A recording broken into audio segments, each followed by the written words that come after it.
All right. Hi, Holly. Coming to us from you're in Saskatoon, right? Yes, I'm in Saskatoon, you bet. Awesome. So, how is the weather, first of all, in Saskatoon? Everybody wants to know, is there still snow in Canada? Yes, it snowed a ton yesterday. I think we had about a foot. Yeah, it's What? a In lot in April? Saskatchewan. So yeah, and like all of the families were out making snowmen, doing a ton of like tobogganing and stuff like that, especially in the self-isolation. It definitely was a nice touch because everyone was definitely out and enjoying that time. Yeah. Cool. So, this is Kimberly Castle with Tiara Talk. We've got Holly Legge. She was Mrs. Canada Globe in 2017. And tell me, you had additional titles after that. What were your other titles? Yeah, so I was Mrs. Arctic Ocean. So that was sort of an alumni, I guess, title. I was very fortunate to be able to return to the international pageant after my initial Mrs. Canada Globe. Yeah. Yeah, it was a journey for sure. Two international pageants kind of within that 2 year range. Amazing. Yeah. Awesome.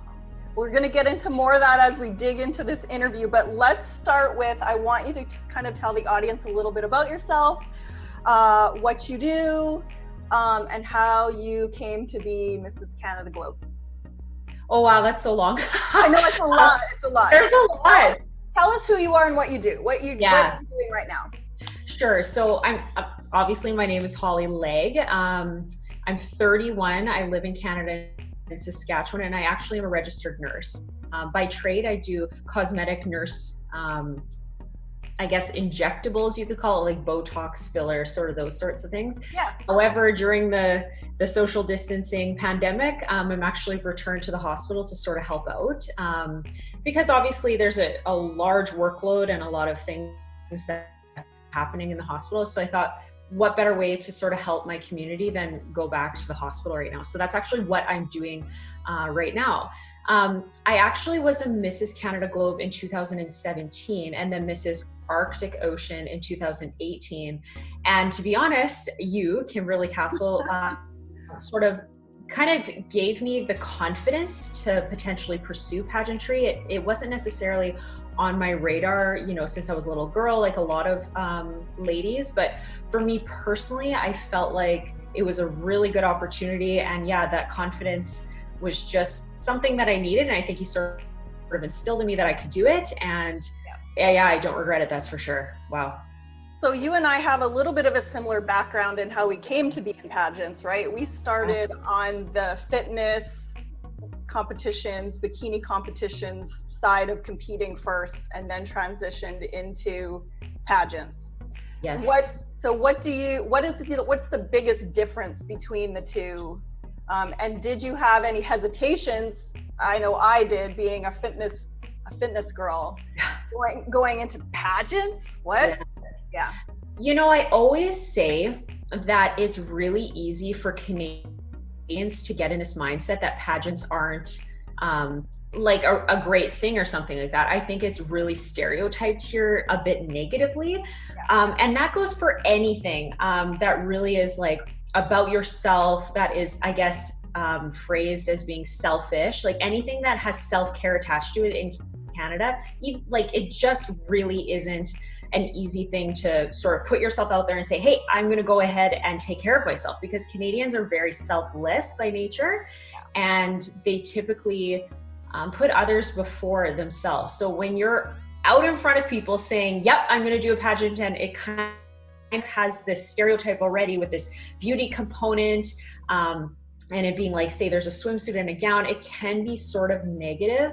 But for me personally, it was a little bit better of a transition, because fitness competitions and bikini here are a little bit better received. So then taking that step over to pageantry was okay. Like initially I did feel like it was tough for me, but in the end it was good. Yeah. I know I felt like there was almost a stereotype, like you don't work hard enough fit to be in a pageant. But I think that was also the thing that really drew me to pageants, was I didn't have to be so worried and concerned about my diet being 100%. And if I missed a workout, it wasn't going to be the end of the world, because I could still be, in fact, you want to be a little softer when you're getting on the stage for pageants. Would you agree? Yeah. Oh, I totally agree. Yeah. So I feel like there was less of a work for the physical components and a lot more work in the mental hemisphere, right? Yeah. And I feel like there was a lot of self-reflection, self-growth during my journey to the international stage and even Mrs. Canada, because you need to have your head in a good place, like in a place that is thinking of others. Like, even though it is selfish in ways, there are a lot of selfless things that you're doing, whether you're positioning yourself with charities or whether you're just thinking about how to make a speech. I know that sounds a little bit silly, but the thing is, a speech isn't necessarily the easiest thing to do, and you have to do some reading and practicing and rehearsing and research to make something sound good. And I think for me, like, it had been years since I had done that speaking component of things. Obviously on social platforms we do speak, but to be in public and doing speaking, it took some time, and it took a lot of time away from the physical component too. Like, you have to sit down and read books, get your literature, make sure that your speech sounds good, and that you definitely have good wording for things like that. Yeah, and be aware and well-rounded as to kind of what's happening in the world, right? Yes. You can't ask anything on that stage. Yes, that's actually that's super nostalgic to me, because I do remember you saying something to that effect. Like, you were sort of like, so it's not only necessarily about your speech, which is that 1 minute rehearsed or sort of rehearsed component, but it's also like, you need to be well-rounded. And that's the thing about the international stage, is you are going up against a lot of ladies who are very well-rounded. They have their roots in many different things, whether that is charity or politics, education, empowering events, networking, all those sorts of things. So you do need to do your homework in a lot of areas. And I do think ever since then, I absolutely am more versed in life worldwide stuff. Absolutely. Yeah. I feel like, I live in the US right now, and I feel like even in Canada, we're a little bit more exposed to kind of what's happening in the rest of the world. And, people in the US always ask me, how is that, or why is it that way? And I said, it's literally because the rest of the world is growing up on American television, but also television from all over the world. But Americans grew up on American TV as well. And that's it. They're not watching the BBC or the CBC or other, media outlets. They're really watching things within the US. It's almost TV like a fishbowl here. Yes. So tell me, what was it like winning the Mrs. Canada Globe title?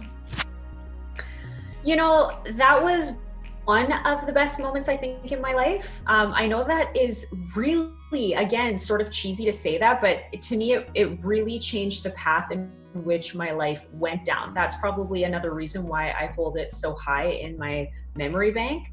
I don't think I'll ever be able to replace it. It really was something that was so memorable. And I think that goes towards any winning title. I had won other titles, obviously, in bikini and stuff like that, but there was something extra special about the Mrs. Canada Globe title. And I also know the reason why that is because I had this drive that I knew that the international contest was going to be superb. Like, I had that vision that it was going to be really quite spectacular. So holding that title and really just getting it, you were like, okay, now it's time for the next step. And so it just really instilled sort of that, again, that confidence that you did have it, you made it, and now it's time for the next step, which was a really long journey in itself that year, but it was so welcomed. That's the thing about it. So what kinds of things do you think you focused on? So I think you won the Mrs. Canada Globe title like in March. Yeah.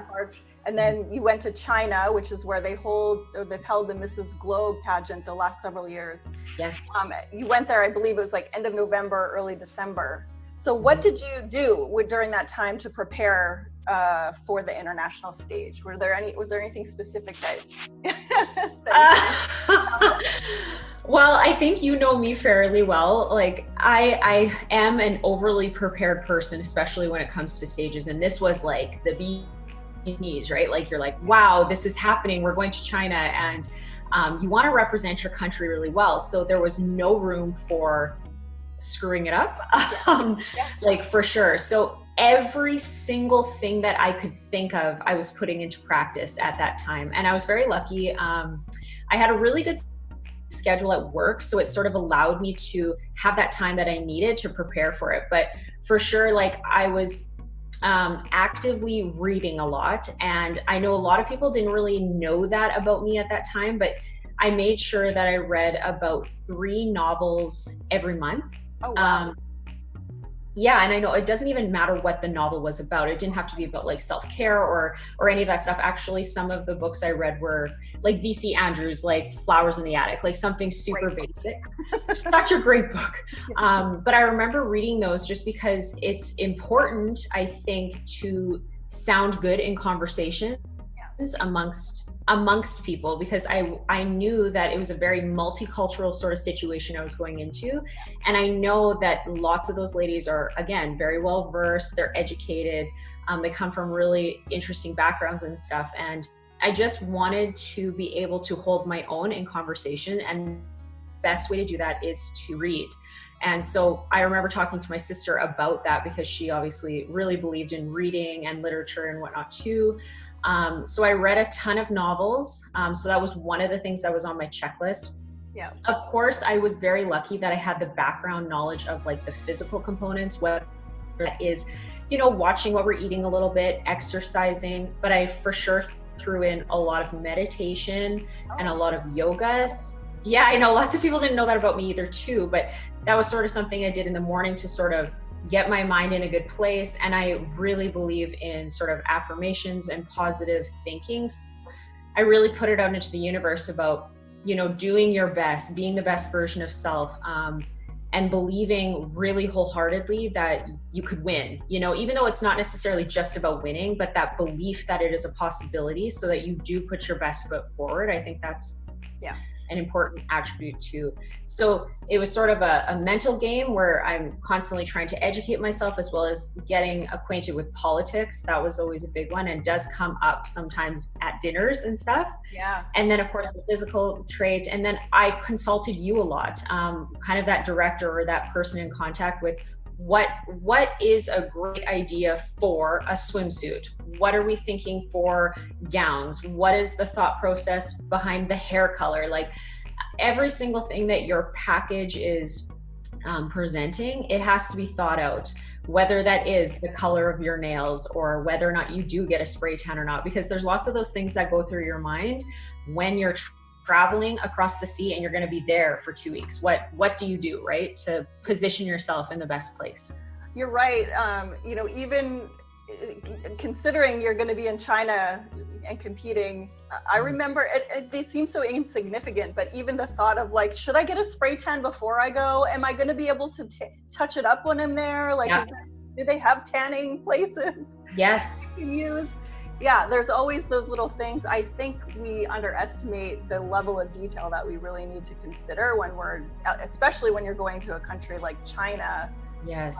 And want to make sure you're putting your best foot forward, right? Oh yeah, like, and as trivial as that is, when you're eating, you know, sort of specifically too, you're sort of like, can you transport food? What is the food going to look like over there? Will you be bloated? What if you have your period? Like those sorts of things do come up in a woman's mind. Yeah. And I think it's completely natural to want to be overly prepared for it. And even I remember speaking with you about this, the national costume. That was a huge undertaking. I wanted a really great national costume, but I also knew I was traveling alone. And I did know baggage was going to be an issue. And it was, you know, like lugging stuff by yourself over there was incredible, but also a challenge for sure. Yeah, you know, I went to China twice, right? I went in 2013 and I went again in 2015. And the first year that I went, the airline lost my bag. The one bag that I had my gown in and my costume and most of my clothes in. Oh my gosh. So I had no bags in China for the first like 3 to 4 days. Thankfully, they did find it, but like that was that was mind blowing for me. I'm like, what am I gonna do? Yeah. So and I think about that actually, even when I compete in bikini, I always make sure, like now, because I've seen that happen, whatever the cases are, I'm just like, okay, suit is with me, shoes are with me, the jewelry is with me. And I know that it sort of at security can be annoying, but I have transitioned over to exactly that because of lost items. I'm like, okay, no, I'm carrying my gowns. And if someone is upset about it, it's fine. I will sit with my gowns. Yeah, you don't want to chance it. Yeah, and I did do that. I sat with those gowns for quite some time. It was nuts. I mean, I've learned my lesson. Even to carry a pair, like a change of clothes with me, because I was in the clothes I wore on the plane for 30 hours. For 3 more days. Yes. Yeah, it was torture. Awesome. It was awesome. So tell me, how did you place? Yeah, so I didn't make top 5 my first year in 2017. And I wasn't too heartbroken about it. I know I made but top can I 15. just say, Holly, you just missed top 5. Like you got 6th and it was very close. Yeah, it was really close. And I think we were really proud of that, like you and I, particularly, because we worked really hard at that. And it's sort of interesting, like being friends with other delegates from your country, you really are rooting for them, right? Like we have some up and coming Mrs. Canadas right now, and you can't help but want them to do well, and you give feedback appropriately because you want them to do well. And especially if you've been there before, you have that insight as to what is appropriate, tips and tricks to make it easier for you. And I appreciated that so much, because I don't think I would have done as well if it wasn't for that direction, because I think that's really important to have a mentor along that really intricate journey. Yeah, I agree. And just for the audience, so Holly did place 6th place, but she just missed the top 5. Like I'm telling you, it was so close. So that also meant that she's placed the highest of any Canadian at the Mrs. Globe pageant in 20 years. So that's a huge accomplishment. I think Crescinda Tkach might have been the 2nd, and I think she placed in the 11th or 12th. Yes.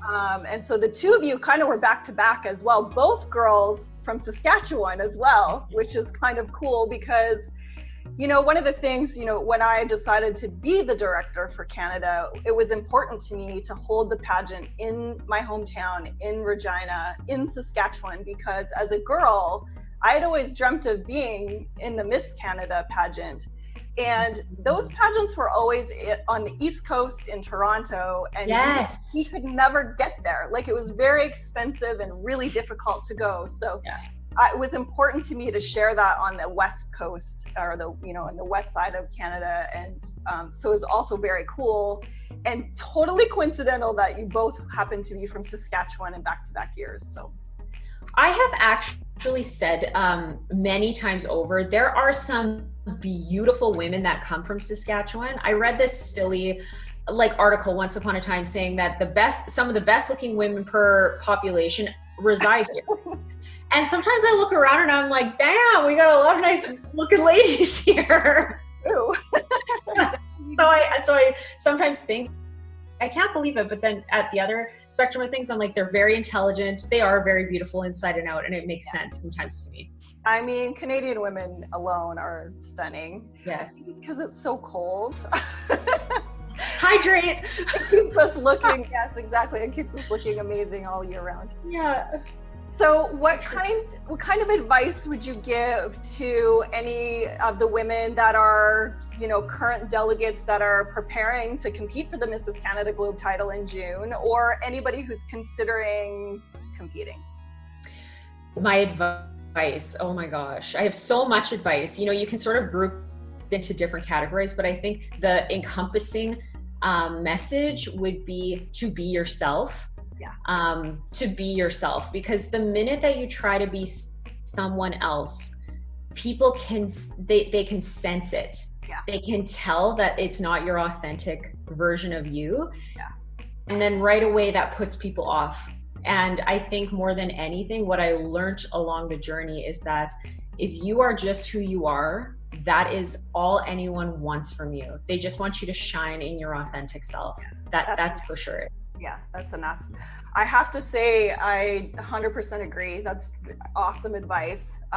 You're absolutely right. Having been a delegate and a director, I remember the first time I competed in China, and I broke that rule totally. I wasn't myself. I was out of sorts, and I kept trying to be who I thought they wanted me to be in order to hold that title, and it was a train wreck. Like, if I would have just, to your point, been myself.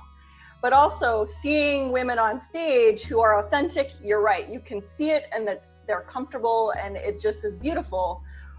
And then there's always going to be women who are just, they're trying too hard, and it's not because they're maybe even purposely doing it, but it's just something they end up doing, because again, they think this is what you want to see. And if you would just focus on being yourself, you're absolutely right. That is really the key. I think and 2017 was a really interesting year for me. I know that I've spoken about that. I was going, before I actually got to the Mrs. Canada Globe, I was going through a separation, and then it did end up being a divorce. And I feel like it couldn't have come at a better time, because it really made me be myself. And when I was, training and thinking hard about what I want to put out into the world, it honestly was just positive, because I knew that what I needed in my life was just to be a positive human so that I could survive. Because it felt a lot of the time like you're drowning when you're going through a lot of those emotional situations. But it was the easiest thing for me to just be myself, because everything had sort of come to light when you're separating from your significant other, right? All of the ugly, all of the good. And it was just so easy to just be myself that year. And I was okay with it. I sort of, saw that person in the mirror, and I finally was like, yeah, it's okay. Whoever it is and whoever you are, okay. And I think sometimes as women, it's really hard to embody yourself, because we always have these really weighted, expectations of us. Yeah. And I think that can make it really difficult to be yourself, because you're like, oh, a wife is supposed to act like this. A mom is supposed to act like that. Pageant girl is supposed to act like this. I think none of it really exists. It's you're supposed to act like you. And however that transpires, whatever someone else thinks of it, it's okay, because as long as you're good with you, it'll be fine. Yeah, I think that's huge. And then the other thing that I would say, I don't know if you agree, is just to drop the comparisons. Everybody there is going to be beautiful and amazing, and you are there because you're beautiful and amazing, but it doesn't mean you're any less spectacular than the other women. And I know I had a really difficult time with that the first time I competed. I was just too busy looking at how beautiful and amazing everybody else was, and feeling way less than I thought I was. And if I would have just dropped that too, everybody there is beautiful and amazing, and everyone there is worthy of the title. Yes. It's just a question of what they're looking for that year, and who shines the brightest, I suppose, once they get on stage. Yeah, I absolutely agree with that. Comparison is definitely the greatest thief of happiness, or whatever you want to call it. And I think, again, in 2017, I was sort of knocked down a bit early on in the year. And I was really grateful for that, because it just helped create sort of this version of Holly that was like, it doesn't matter what happens, as long as you're putting your best foot forward and you are your best version of yourself, they will see it. And I do think, the Mrs. Globe organization did see it. I think they saw some sort of maybe sparkle or even healing that was going on at that time. And I do believe that the Mrs. Globe organization has a lot to do with women empowerment, as well as a therapeutic approach to womanhood. Yeah. And I think that they did see it. The judges saw that, and I'm glad, because at the same time, although, things might have been a little bit difficult on the undertone of things, I think it was super great that I was able to go to this place and meet all these women and have secretly a little bit of therapy for myself. Yeah. That was great. Yeah, I think that's awesome. So tell me, what was the most unexpected outcome of being part of the Mrs. Globe organization? Unexpected. I guess being on staff is very unexpected. What do you do? What do you do for the staff? Yeah, and that is unexpected completely. I don't know how that really transpired. So essentially, awesome.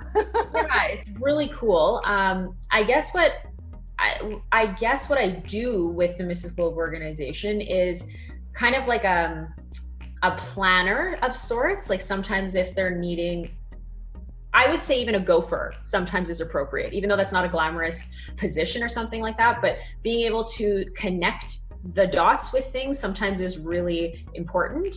Yeah. And I think at the international contest when I was there just in November, December, having those people that aren't necessarily, CEO or like a manager of blank, but it's just one hemisphere down or one step down. I think it's so essential because, how do you connect delegates to those CEOs or managers? Sometimes you need that middle person. And I think troubleshooting and managing situations is something that I'm fairly good at in like regular life. And so it felt pretty good to do that on a routine basis. And troubleshooting is definitely a perfect way of phrasing it. Yeah. I mean, I'm excited because I'm competing in Palm Springs in June, and I understand you're also going to be there as to facilitate troubleshooting.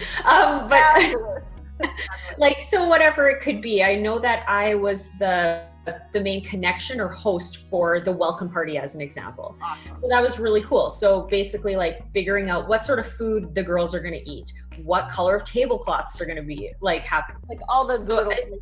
Yeah, all the little details that matter so much to the girls, because if you just walk into an empty banquet room and there's nothing special, and it has to be special because Mrs. Globe is high caliber, right? Yeah. So it's really it's the whole experience from the minute you step foot in that venue, right? From the very first day to the end of the week and the crowning of the new winner, right? Yeah, that professionalism and sophistication that the delegates are bringing, the organization in turn has to bring that also. Yeah. So it's very important that everything is in sync, organized, flawless, smooth running, all those sorts of things. Yeah. So tell me or remind me, when you were in China, we always stay with another delegate, right? And the opportunity to get to stay with somebody and meet women from all over the world is incredible. So what country did you get to room with? And can I assume that you guys are still like close connection today? Yes, best friends. I check up on her a lot. She checks up on me. She was from Canary Islands. Cool. The language barrier was definitely there. Like I know lots of the girls from the States or America, they stay with someone from the States or America. And I am over the moon that I didn't. It was the best experience, and you told me that it would be, to just experience a different culture. Like it was bizarre, the differences between our cultures. At the end of the day, I feel like we were very much the same, sort of the same, even though we're from different parts of the world. And that's what I think is the most interesting thing about pageantry and delegates, is they really are wanting the same thing. It's just usually done in a different sort of way, which is okay, right? Like point A to point B, it doesn't matter how we get there. Yeah, just we get there. Mm-hmm. Yeah, I think for me, that was one of the coolest things is, having been involved in the Mrs. Globe organization for 10 years now, that to have friends and women that I've competed with from all over the world, that I still keep in touch with today, I think that kind of sisterhood is one of the very coolest things that I've been able to take away from all my experience in pageantry. Would you agree? Oh yeah, mine too. There is nothing better than that. Like you really can, if you were stranded somewhere, someone would know how to help you out. Like it doesn't matter where you are in the world now, someone has been to Globe. Yeah. And there's always that really amazing connection that you'll always have, I think, with them. And just like you said, it's been a decade and you still have those connections. There's nothing better than that. Yeah, it's really cool. Yeah. So tell me, Holly, what's up for you next? What's on the horizon for you? What are you working towards? I know that you are like a goal setter and you like to have something to work towards. Do you have something on the calendar, something in mind? What are you doing next? You know, that's so hard. And I feel like I get asked that pretty much every 48 hours because I think I was like, go from 2013 until like 2019 or end of 2019, like I just sort of taking some time for sure, but mostly what I've been working on is business. It's very different, but essentially having your nursing and then putting it together with social media and putting that together with something that is business based, which is cosmetic nursing. It's very different sort of life that I'm leading now than I was even 2 years ago. So I've been focusing almost all of my energy into education and practice and skill sets. Yeah. And actually I was supposed to come down to Texas at the end of April in Dallas to do this amazing conference with some amazing people from Europe that I was really looking forward to doing. But it's that continuing education to become really great at that craft, because I think it completely goes with every single thing that I stand for, whether that confidence and empowering women, healthcare and beauty. It just all is so in sync. And I just want to make sure that that really turns out exactly the way I want it to. And I think it will. Yeah. So last two questions I have for you. So how are you handling things now that we're kind of in a lockdown? And I'm sure it's the same in Canada as it is here in Texas, at least. Yeah. How are you handling things? Is there anything you're doing different to kind of stay fit, stay sane, all the things? Yeah, it has been very, very hard in this, and I hate this word, this unprecedented time, but I hear that word a lot. But, you know, I don't have a treadmill or any sort of machine here.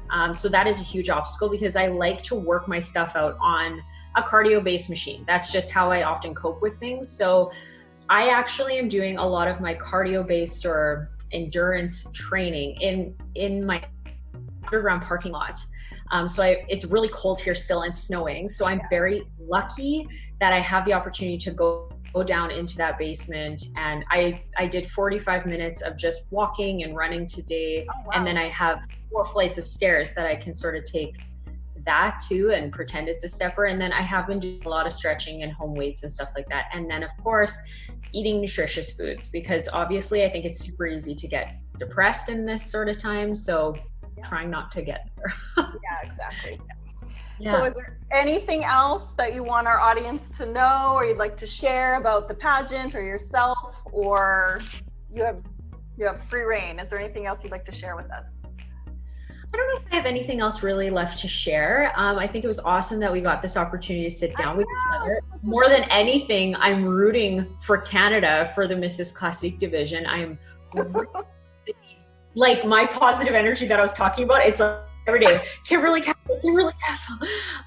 So more than anything, I'm praying for that. And it would mean so much to me that, you know, we had a really great Canadian standing on the international stage. And then we were very blessed to have a curvy lady to take that. Oh, the awesome Alicia Plots. Yeah. Yes. And it would just be so incredible if our Classique is obviously the next Canadian. Yeah. So I hope, and I'm crossing my fingers with that.